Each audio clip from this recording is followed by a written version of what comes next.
Hi. അപ്പോൾ ഇന്ന് ഞങ്ങളുടെ 55-ാം ദിവസമാണ്. ഞങ്ങൾ ഇന്ത്യയിലെത്തിയിട്ട് മൂന്നാമത്തെ ദിവസമാണ്. ഞങ്ങളുടെ കേരളത്തിലേക്കുള്ള യാത്ര തുടരുന്നു. ഇന്ന് രാവിലെ ലക്നൌവിൽ നിന്ന് നാഗപ്പൂരാണ് ഡെസ്റ്റിനേഷൻ വെച്ചിരിക്കുന്നത്. അപ്പോൾ സന്ധ്യ ആവുകയാണ്. ലേറ്റ് ആവുകയാണെന്നുണ്ടെങ്കിൽ കാണുന്നോടം പോവോ. ഏകദേശം നമ്മൾ ഇന്ന് എത്ര കിലോമീറ്റർ ഡ്രൈവ് ചെയ്യാൻ പ്ലാൻ ചെയ്തേക്കണേ? 800. ഓക്കെ, 800 കിലോമീറ്ററാണ് ഇന്ന് ഏകദേശം ഡ്രൈവ് ചെയ്യാൻ പ്ലാൻ ചെയ്തേക്കണത്. ഓക്കെ, അതെങ്കിലും പറയാനുണ്ടോ? എല്ലാം ഓക്കെ അല്ലേ? എല്ലാം ഓക്കെ എന്നുള്ള യെസ്, താങ്ക് യു.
വീഡിയോ ഒക്കെ കാണുമ്പോൾ നിങ്ങൾ വിചാരിക്കും ഞങ്ങൾ UK-ലെത്തി നമ്മുടെ മോട്ടോർ ബൈക്കോടെയുള്ള യാത്രയാണെന്ന്.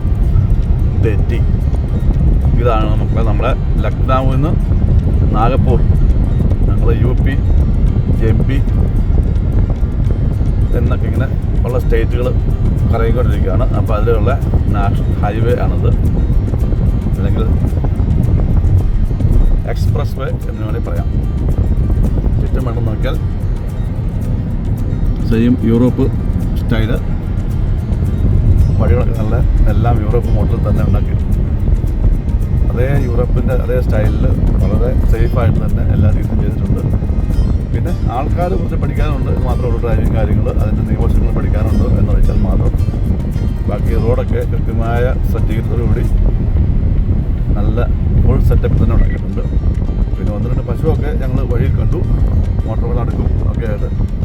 120 കിലോമീറ്റർ സ്പീഡ് വരുമ്പോൾ പെട്ടെന്നൊരു വഴിയിലൊരു പശു സൈഡിൽ നിൽക്കുന്നുണ്ടെങ്കിൽ, അല്ലെങ്കിൽ മോട്ടോർ ഈ വഴിയിൽ അടുത്ത് നിൽക്കുന്നുണ്ടെങ്കിൽ എങ്ങനെയായി തീരും എന്നുള്ളത് ഊഹിക്കാവുന്നേ ഉള്ളൂ. നേരത്തെ കണ്ടു കഴിഞ്ഞാൽ കുഴപ്പമില്ല, മാറ്റിവിടാം, വലിയ തിരക്കുകളൊന്നുമില്ല. ഇന്ന് ശനിയാഴ്ചയാണ്, അതുകൊണ്ട് തന്നെ പശുവിന് വിശന്നാൽ വഴിയിൽ കയറേണ്ട ആവശ്യമുണ്ടോ എന്ന് വെച്ചാൽ അവിടെ ബാലുകളൊക്കെ ഉണ്ട് കാര്യം. പക്ഷെ എങ്ങനെ കയറുന്നു ഒന്നും നമുക്കറിയില്ല, ചാടിക്കയറിയതായിരിക്കാം. അതൊക്കെ ഒരു സ്കെയറിയാണ്. അതൊക്കെ ആരെങ്കിലൊക്കെ കൺട്രോൾ ചെയ്ത് വാച്ച് ചെയ്യുന്നുണ്ടാവുമെന്ന് വിശ്വസിക്കുന്നു, മാറ്റിവിടാനൊക്കെ ആയിട്ട്. എനിവേ റോഡിൻ്റെ കാര്യത്തിൽ നല്ല ഭംഗിയായ റോഡ്, നല്ല ക്ലീൻ, ഒരു ചെറിയൊരു കിടങ്ങ് പോലും അല്ലെങ്കിൽ ഒരു ഗട്ടർ പോലും ഇല്ല, കുഴി പോലും ഇല്ലാത്ത വഴി, നല്ല പുതിയ റോഡുകളാണ്. അപ്പോൾ ഇതുപോലുള്ള റോഡുകൾ നമ്മുടെ ഇന്ത്യയുടെ നാനാഭാഗത്തും വളരട്ടെ എന്ന് ആഗ്രഹിക്കുന്നു. ഇന്നത്തെ യാത്രയുടെ സമാപനമായിക്കാണ് ജബൽപൂർ, മധ്യപ്രദേശിലെ ജബൽപൂർ എന്ന സിറ്റിയിൽ ഞങ്ങളെത്തി. അപ്പം ഇന്നത്തെ യാത്ര ഞങ്ങളുടെ ഇവിടെ അവസാനിക്കുകയാണ്. നാളെ വീണ്ടും രാവിലെ ഇവിടെ നിന്ന് അടുത്ത ഡെസ്റ്റിനേഷനിലേക്ക്. അതുവരേക്കും വണക്കം.